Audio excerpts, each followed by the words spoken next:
Hello, everyone, and welcome back to the Boxing Lab presented by Celsius Live Fit Essential Energy. We are here once again at the beautiful Caribe Royale Resort. My name is Wade Plemons, and as always, I am joined by some illustrious guests. Once again, we'll start all the way down at the end of the table there. What are you smiling at me for, Nonito? I'm happy to have you here once again, usually on broadcast, but of course, the four-division world champion, one of the greatest to ever put on gloves, Nonito the Flash Donaire. To his left, we have, once again, the director of boxing at MVP, Mike Leanardi. And to his left, we have the managing director of this beautiful resort, the Caribe Royale, and the president of Box Lab Promotions, Amaury Piedra. Gentlemen, thank you. Welcome back. We're back at home. I feel good here. This is our stomping grounds. Great to have everybody back. Yeah, it's been a great year here at the Caribe, and I wanted to just start with kind of our best moments here in 2024. It feels like it's flown by. But Amaury, you know, this whole journey here, not just with MVP, but at the Caribe and in boxing in general, what's your big takeaway from 2024? Listen, I think 2024, there's a couple things. I think, first of all, Caribe Royale established itself as the hub of boxing, definitely in the southern part of the United States, but if not just in general in the U.S. I think more large cards happen here than, other than Las Vegas, and you take out some of those major metro areas like New York. I think the best cards happened here at Caribe Royale. So I think everybody got to know the hotel, everybody got to know everything that's happening, and I think just more notoriety for Florida and boxing in general. Yeah. Mike? I mean, I'd be remiss if I said anything other than Netflix, Crazy. Paul Tyson, Crazy. Taylor Serrano to Cowboy Stadium. What we thought was going to happen, the numbers we thought were going to bring in, just over-delivered in every aspect of what you can imagine. Huge event. Me personally, I could see that from the old Wade Concept YouTube. We'll give a shout out. But also just across the board, it was insane being there. So I have to agree with you there. Nonito, what's the big takeaway? Man, it was the incredible prospect fights. Yeah. I mean, undefeated versus undefeated. I mean, you can't just let that go. I mean, for my part, I feel like there were fight of the years because of those incredible, evenly matched kind of thing. It's something that you just remember because these guys fight with their hearts, and it's incredible. So for me, being here, I'm blessed.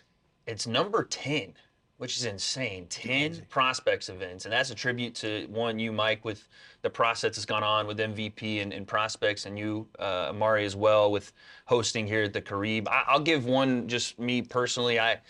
I know that we've always been on the train of Julian Quiet Storm Smith. I think he's one of the greatest stories in boxing in 2024. Being able to call his fight here multiple times and watch him ascend, I think that's what the whole Prospect Series is about, is introducing the world to who could potentially be those next great boxers. So that, and then also, as a selfish one, just the chaos around Ryan Garcia this year was insane. I thought that was just great, Also not, but sometimes yes.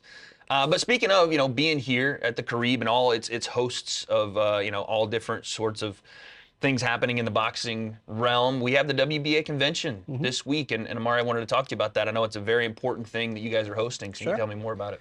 The World Boxing Association is having their convention here for the third year in a row. So they've really made Caribe their second home, become like family. And, we welcome them back. It's going to be a great convention. I was just speaking with Gilberto Mendoza, the president, right before coming down to join us here. And listen, a lot of folks coming in. We got Zurdo Ramirez. We've got the female legend Christy Martin.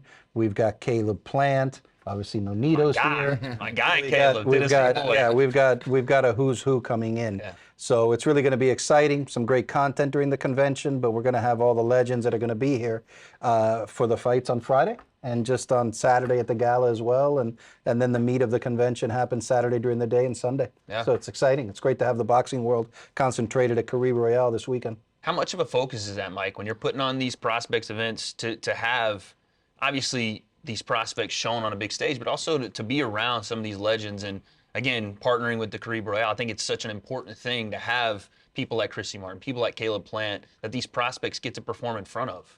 No, it's a huge benefit, Not only, fighting on prospects is a great step in the right direction for a lot of these fighters, but also at something like the WBA convention, all the luminaries that are here. A lot of these fights are for titles. You know, the WBA works with us to provide titles for some of these fights, so it's definitely providing fighters with an even bigger opportunity. We've got 5 title fights on this card. Yeah. If I'm not mistaken, it's 5. Including an interim Including world I was title. going to say that main event, we got a world title on the line. So I wanted to talk about, you know, with the importance of the WBA being here, and Nonito, maybe you could speak to this. Is there any added pressure for this card on Friday for these young prospects? Seeing all these big names in the crowd, you know, obviously we always have massive events here. We're always worldwide on the zone. So is that a little bit of added pressure for those guys?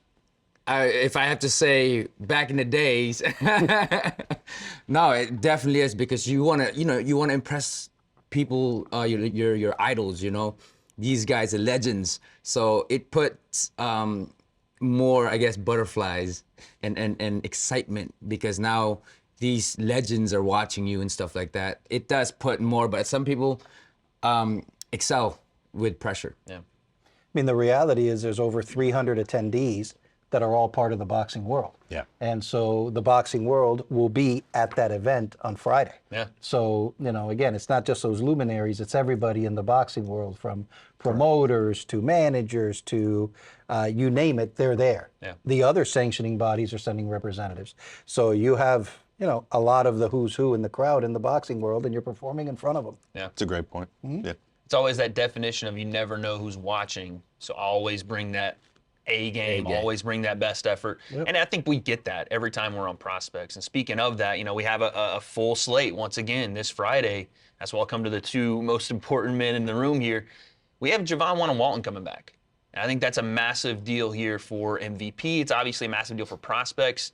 His first time on Prospects. Mike, what was kind of the thought process behind finally let's get back and see what Javon's he's going to be active and off the, I guess, the injury, and then a little bit of another issue health-wise. What was the thought process? Yeah, he had an illness and an injury. Obviously, you know, that's the last thing you want. He fought early this year is to go months without fighting, but there was other circumstances. He's back now, you know, fighting on Prospects. I think it's important to get as much activity as possible. It's important for us to get one in before the end of the year. And he's so young. Exactly. That's what people forget. He's 18 years old, you know, so. And looks it too, by the way. Yeah. I'm like, that's a young guy right there, and just got crazy amounts of fans. I'll say this about Javon Wanna Walton. I did an interview with him, one interview. And I started getting like fan accounts following me and like asking me to like interview him more, or do you know him? And like, it was crazy. Can you get me a photo with his autograph? Exactly. Or show that idiot, like, I've interviewed Jake, I've interviewed all these. Yeah. He was the one that was like, spam accounts down my Instagram. I'm like, how many people just followed? It was crazy. Yeah, He's it got is. pull, man. He does. The engagement with him and the whole Walton tribe is just, it's crazy. It really is. What do you expect out of him? I know we had the fight in Puerto Rico, a draw. Obviously, his first one, honestly, a tough fight to take in your debut. What do you expect this time around with him? Yeah, I mean, he's been working hard. You know, he's been polishing his skills. You know, at that age, it's easy to improve month to month, more so than what a 30-year-old fighter is 20 fights in. So I think we're going to see some market improvements from Wanna this week. Nonito, you know about tough fights right off the rip coming into your pro career. What do you expect out of the young prospect? Well, one thing is, kids, young guys like that, they learn. He's very talented, and the people around him, his dad, and just the whole onward, you know, it's a good mentality, and therefore it's always a rise mentality, like moving forward, onward, you know. And for me, I believe that he's gonna show up. You know, when I started fighting, I had tough guys, and that's what got me to that level. And because of that tough fight, a lot of people are afraid of that. But because MVP has changed the mentality of winning and losing, it's all about challenging and creating to the next level. And I believe that Wanna's gonna rise into the occasion, and you will see the talent that this kid have. I really, really like what you said, Nonito, about what MVP's doing here with the Prospect Series. We've talked about it so many times, Mike and Amaury. You know, you've talked about this as well, is the competition that we put on here. And I saw an interview with Eddie Hearn this week, finally just getting frustrated with boxing fans being like, if you don't want to see competitive fights when they're young, when they're older, like, stop watching the sport. Because I'm going to put my guys in tough fights because we need to see if you are the prospect we want you to be or whatever. I'm finally starting to see the sport of boxing come around to the idea that tough fights are going to happen.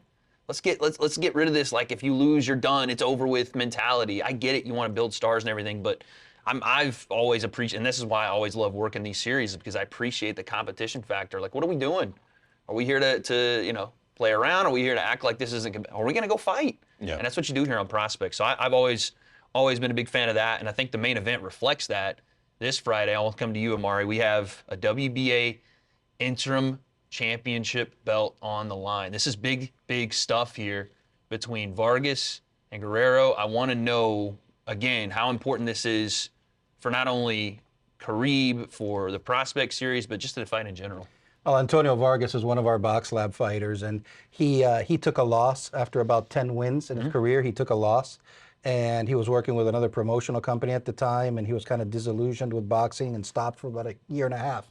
Local Orlando resident. He was on the Olympic team back with Shakur and Michaela and everybody, and he really, really great young man. So he wanted to get back into it, and we got him back into it, and he steadily climbed up the ranks. So he's fighting for the interim world title, deservedly so, because he's beaten everybody that's been put in front of him, including his last fight. That was an eliminator. Winston Guerrero, not an easy challenge. Winston Guerrero comes in, ranked number 4, throws a ton of punches. This is going to be a really interesting fight. You've got Antonio Vargas, who's got very good punching power and very good technique, and he breaks you down as the fight goes on. Exciting fighter. He's not running. And he's standing there going toe-to-toe with you. And then you've got Winston Guerrero from Nicaragua, who's just, he throws probably 100 punches around, 110 punches around. So I think it's going to be a tremendously exciting fight. Yeah. If you're looking for action, there's going to be action. Mike, talk to me. I mean, this fight is probably, as far as, on the bill, the biggest we can make on Prospects. We have an interim world title on the line. Absolutely. No, look, I mean, Guerrero, Vargas, to Amaury's point, has all the accolades, the amateur background. He's fought on big shows before. He's fought on Prospects once before. He's ready for that world title step. Guerrero, Nicaraguan, a little bit different. One of these guys is kind of fighting, in small shows in Nicaragua. It's a great record, 22-0. You don't really know what you have. So it's an interesting style matchup. A lot of times what the Latin American fighters might be missing in kind of polish, they make up for in grit. And that's kind of what I'm expecting. But then with Vargas, you have all the polish and all the talent. I mean, it's a tremendous fight. Nonito, take me back to your first time fighting for a world title, and what are these guys thinking, how they feeling? Man, they just brought me there, because the guy that I fought. You getting chills now? Yeah, I'm getting chills, man. I remember this moment. I'm like, yes! Yeah. Just that moment of fighting for something that you have dreamed of for all your life, right? And they gave me that opportunity, and it was just everything. You just emotions. You just don't know how to express it, because you're excited, but then you're nervous, but then you're excited, but then this guy is like talking so much crap, then you got mad about it, and then you don't really care about it. You just want to beat him up. This mentality, right? So this is the excitement of it. I know that these guys are going to give it all because this is the dream that they have dreamed about. This is the moment that they have dreamed about. This is the moment that will bring them to this point in their life, to be recognized in their country, especially Nicaragua or anywhere else like that. But I believe that in this fight, it's like a brawler and a boxer. They're just two, you got a skillful guy and a guy who's just gonna be right there, Will he be able to break down the skillful fighter, or will the skillful fighter just Age-old question. Right. So that's those are the things, and these guys are very good.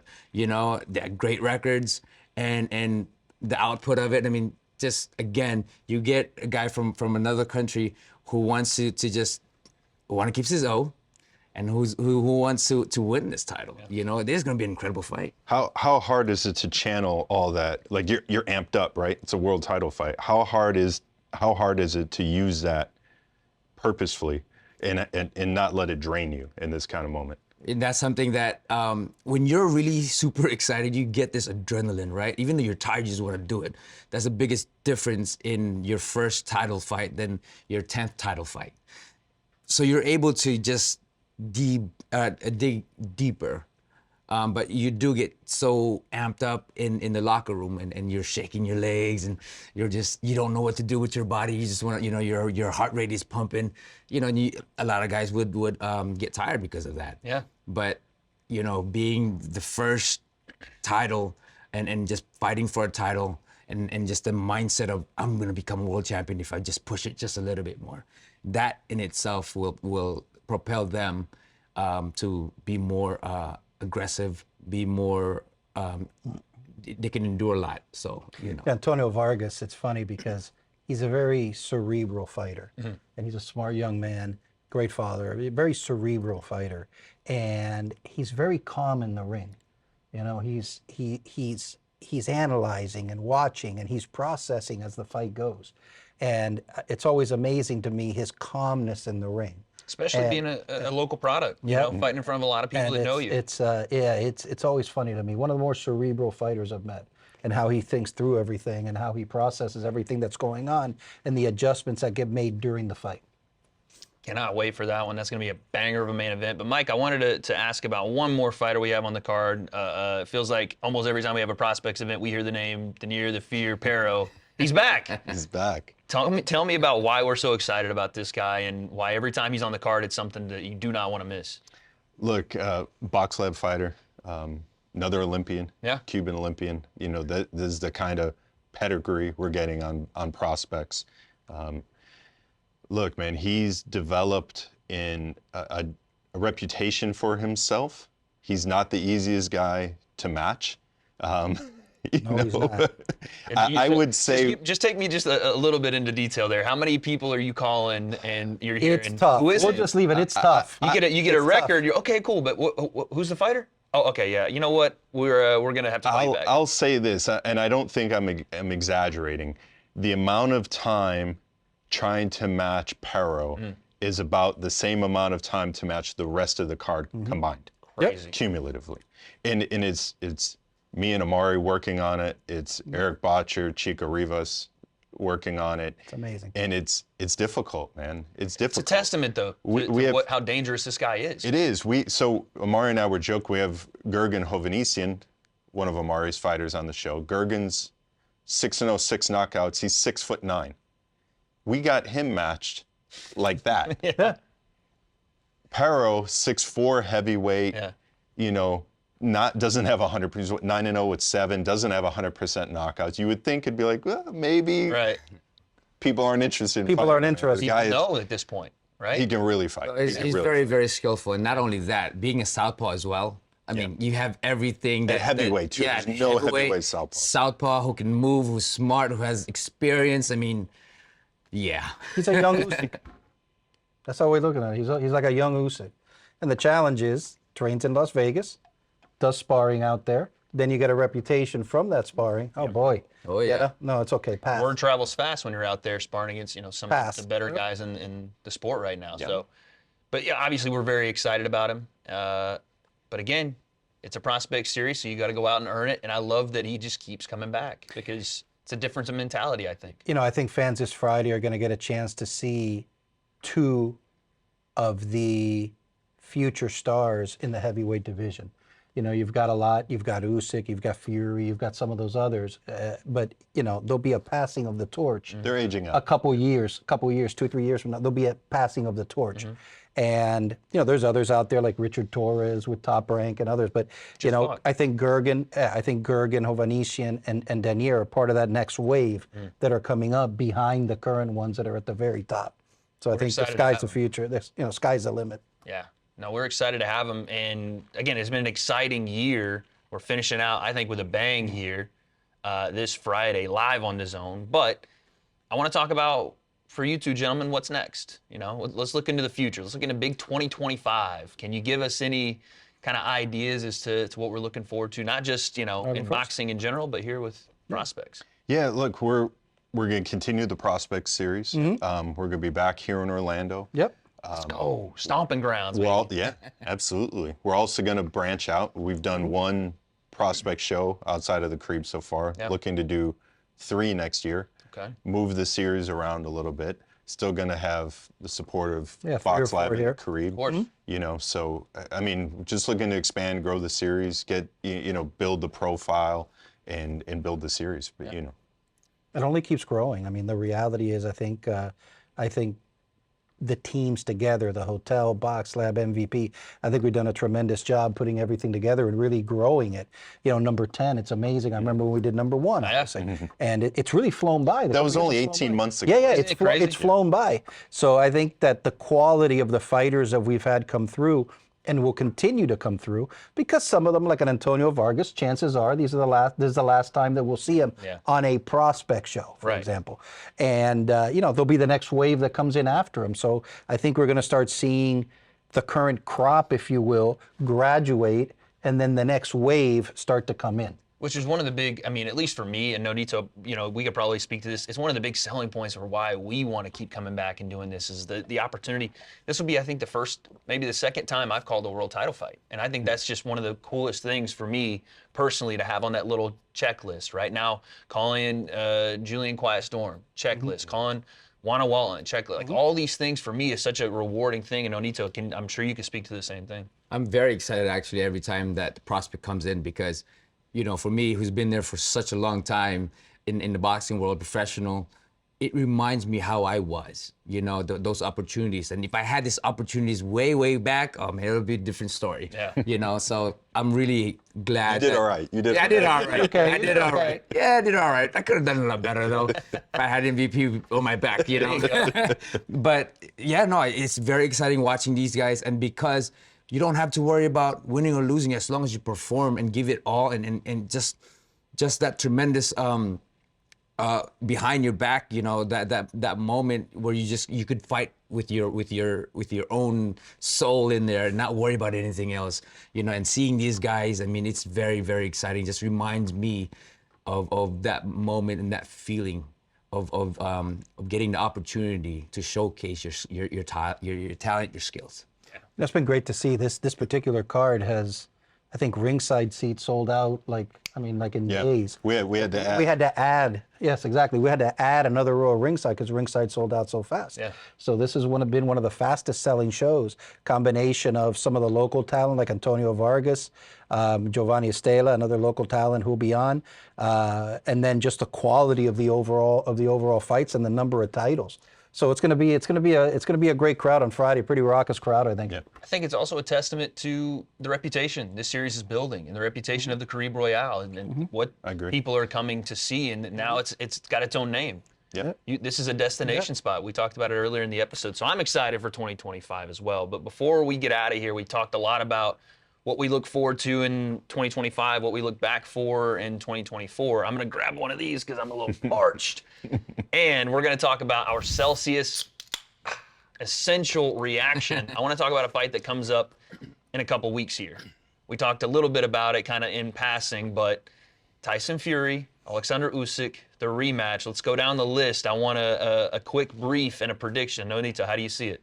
Well, like the first fight, it can go either way. Whoever imposes their will, because in the beginning, Fury was imposing his style, his height, and then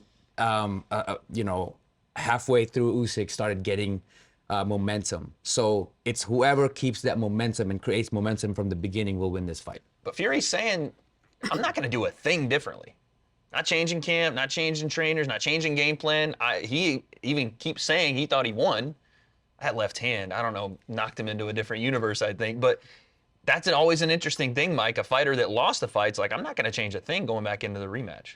I mean, look, the first fight was very, very close. I think the right guy Really good won. fight. Yes. Really good fight. I think Usyk not only won on points, very close, but he also won the moment. He nearly stopped Fury. Could you argue that it should have been stopped? I don't think you could say should. Me personally, it's a heavyweight world title. It's undisputed heavyweight championship. You got to let that fight I like the go. call. Yeah, Honestly, you I like you the gotta call let it too. go. I bring it up as a devil's advocate, but I like the call. Of course. Yeah. But to Nonito's point, Usyk took control in the latter half of the fight. To me, that showed that he's able to make the better adjustments. His IQ might be just a notch above Fury's. I've always looked at Fury as a high IQ fighter, but Usyk, I mean, undisputed cruiserweight champion, undisputed heavyweight champion, Olympic gold medalist. I mean, you can't do more than Oleksander Usyk has done. So I think his IQ is just a notch above it, and kind of whatever Fury throws at him. I don't think Fury's going to do the exact same thing. That doesn't a little bit make of any talking sense. point. That's just talk. Yeah, it's talk. But I think Usyk can adapt that much better. I mean, you know, it's kind of like I'm not saying it's going to be like their rematch, but it's like a Ward Kovalev sort of situation where I think Fury is going to kind of do what Fury does, and Usyk, like Ward in that fight, has you know, the brilliant IQ and can make the adjustments. Amaury, what do you think? Man, I love the heavyweight division, by the way. Seriously, I love the big guys. I love the heavyweight division, and you know, being involved in it, man, it's fantastic. I agree with Mike. I think, first of all, I think it could go either way. I mean, I don't think anybody will be surprised at whatever the outcome is. However, I do believe that Usyk comes in with a lot of confidence. I do think he can adapt to whatever situation presents itself during the fight, and I do see him coming out victorious again. But again, that's a fight that could go either way. I mean, I'm saying that, but it could go either way. It's a heavyweight division. As we say, one punch changes everything. Of course. And I think, too, that one of the big things that in this matchup you see is Usyk's not really messing around with these mind games that Tyson plays with a lot of people. He's almost out mind gaming Tyson, right? He's doing the dress up as the hitman character, shaving He's the ultra head, focused. doing the whole thing. And also, you look back at the fight, both guys got clipped, right? Tyson landed a nice uppercut in that fight. Oh, yeah. Did take him a little longer to get going, right? He's doing a little bit of the showboating and the looking around. Maybe that's where you change, but so wait, we got Usyk. I'm going Tyson Fury. I think Tyson Fury does change some things up in this matchup. I think that there's a little bit that he could have done earlier to maybe stifle a little bit of Usyk's kind of just forward pressure, use the jab a little more, and then obviously protect yourself at all times. This man, Usyk, set up the punch for as long as he did and finally landed it. But I'm taking Fury. I think that's the way it's going to go. But what a been- great fight. No, Yeah, but that's what I was gonna say. That's a great- one thing that can change this whole fight as well for Fury's side is if he listens to the coach. Because I know in that fight there were 3-4 people talking at the same time. Got to get Big John out of there. No offense to Big John. Get him as far away from the corner as possible. To me, all right? Like, Yeah, because you know you're not helping. my good friend Sugar Hill. He's a very, very amazing, talented in the mind and just the trainer. You know, so once they can combine and connect in that way, I think that can make a big difference in the fight. There can only be one voice in that Yes. corner. Yep, you're right. I agree.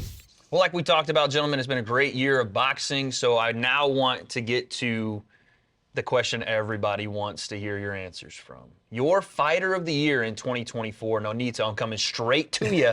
I mean, there's so many good fighters, man, but I have to say who looks so impressive is Bam Rodriguez. I think he just took out guys that was never been taken out, you know? Yeah. So I have to go with that, and yeah, it's incredible. And I've known him since he was 7 years old, or 11. Mike?